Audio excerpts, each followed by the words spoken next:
హోలీ ఎందుకు జరుపుకుంటారు? డోలికోత్సవం అంటే ఏమిటి? హోలీ ఆనందాల డోలిక అంటారు. అసలు హోలీ అంటే ఏమిటి? డోలిక అని దేన్ని అంటారు? పురాణాల్లో ఈ పండుగ గురించి ఏం చెప్పారు?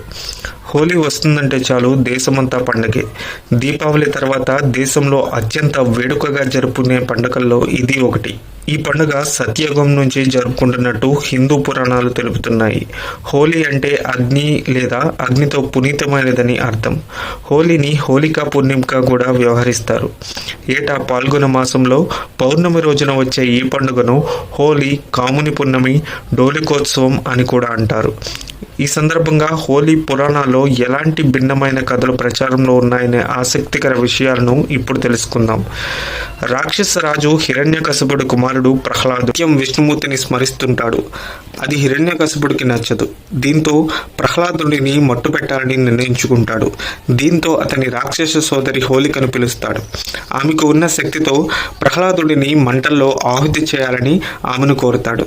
దీంతో ఆమె ప్రహ్లాదుడిని ఒడిలో కూర్చోబెట్టుకుని మంటల్లోకి దూకుతుంది. అయితే విష్ణుమాయతో ప్రహ్లాదుడు ప్రాణాలతో బయటపడగా హోలిక రాక్షసి మాత్రం ఆ మంటల్లో చనిపోతుంది.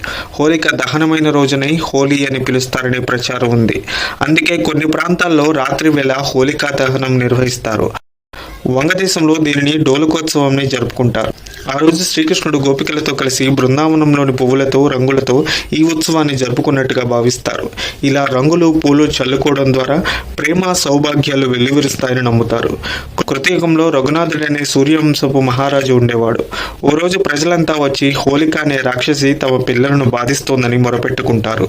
ఆ సమయంలో అక్కడే ఉన్న నారద మహర్షి ఏటా పాల్గొన పూర్ణమి రోజు హోలికను పూజిస్తే బాధలు తొలగిపోతాయని తెలుపుతాడు. ఆ పూజలు పగటి వేళ చేస్తే కష్టాలు వస్తాయని, అంతా రాత్రి వేళ నిర్వహించాలని వివరిస్తాడు. దీంతో అప్పటి నుంచి హోలీ పూర్ణిమ పూజలు నిర్వహిస్తున్నట్టు పూర్వీకులు తెలుపుకుంటారు. డోలిక అంటే ఉయ్యాల అని అర్థం. బాలకృష్ణుడిని పాల్గొన మాసం పూర్ణిమ తిథిలో ఉయ్యాలలో వేసినట్టు పురాణాలు తెలుపుతున్నాయి. ఈ సందర్భంగా పశ్చిమ బెంగాల్లో హోలీ రోజున శ్రీకృష్ణుడి ప్రతిమను ఉయ్యాలలో వేసి డోలికోత్సవం జరుపుతారు.